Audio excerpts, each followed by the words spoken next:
வகைகள் வடிவம் மற்றும் சென்ட்ரோமியரின் அமைவிடத்தின் அடிப்படையில் குரோமோசோம்கள் பலவாக வகைப்படுத்தப்பட்டுள்ளன. குரோமோசோம்கள் செயல்பாட்டின் அடிப்படையில் ஆட்டோசோம்கள், பால்குரோமோசோம்கள் அல்லது அல்லோசோம்கள் என இரு வகைப்படும். ஆட்டோசோம்கள் உடல் பண்புகளை கட்டுப்படுத்தும் குரோமோசோம்கள் ஆட்டோசோம்கள் ஆகும். பால்குரோமோசோம்கள் அல்லது அல்லோசோம்கள் அல்லது துணை குரோமோசோம்கள். பால் தன்மையுடைய நிர்ணயிக்கும் குரோமோசோம்கள் பால் குரோமோசோம்கள் அல்லது துணை குரோமோசோம்கள் எனப்படும். இவை பெரும்பாலும் 2 குரோமோசோம்களை கொண்டிருக்கும். ஒரு விலங்கு ஒத்த குரோமோசோம்கள் கொண்ட இனச்செல்களை உண்டாக்கினால் ஒரே வகை இனச்செல்களை, அதாவது ஹோமோகெமெட்டிக் உயிரி என்று அழைக்கப்படுகிறது. மனிதனில் பெண்கள் ஹோமோகெமெட்டிக், அதாவது XX குரோமோசோம்களை கொண்டுள்ளனர். ஹெட்டிரோகெமிடெக் இருவகை குரோமோசோம்களை கொண்ட இனச்செல்களை உண்டாக்கினால் அவ்விலங்கு வேறுபட்ட இனச்செல்களை, அதாவது ஹெட்டிரோகெமிட்டிக் உயிரி என்று அழைக்கப்படுகிறது. மனிதனில் ஆண்கள் XY குரோமோசோம்களை கொண்டுள்ளனர்.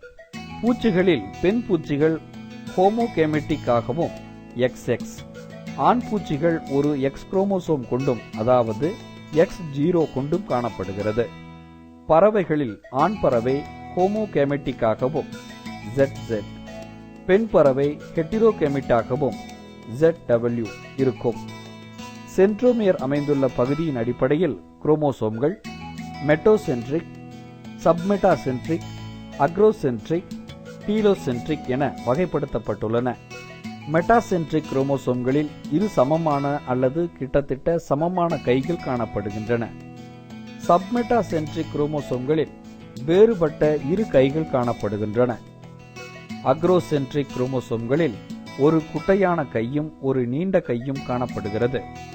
டீலோசென்ட்ரிக் குரோமோசோம்களில் சென்ட்ரோமியர் ஒரு முனையில் காணப்படுவதால் இங்கு ஒரே ஒரு கை மட்டும் காணப்படுகிறது.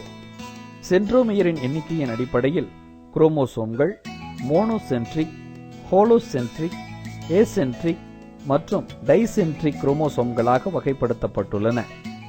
மோனோசென்ட்ரிக் குரோமோசோம்களில் ஒரே ஒரு சென்ட்ரோமியர் உள்ளது. ஹோலோசென்ட்ரிக் குரோமோசோம்களில் தெளிவற்ற சென்ட்ரோமியர்கள் காணப்படுகின்றன. இவ்வகை குரோமோசோம்கள் ஆஸ்காரிஸ் மேகாலோசெப்பலா மற்றும் சில வகை ஆல்காக்களில் காணப்படுகின்றன. ஏசென்ட்ரிக் குரோமோசோம்களில் சென்ட்ரோமியர் காணப்படுவதில்லை. டைசென்ட்ரிக் குரோமோசோம்களில் 2 சென்ட்ரோமியர்கள் காணப்படுகின்றன. ஏசென்ட்ரிக் மற்றும் டைசென்ட்ரிக் குரோமோசோம்கள் குறைபாடுள்ள குரோமோசோம்களில் காணப்படுகின்றன. இவை நிலையானவை அல்ல.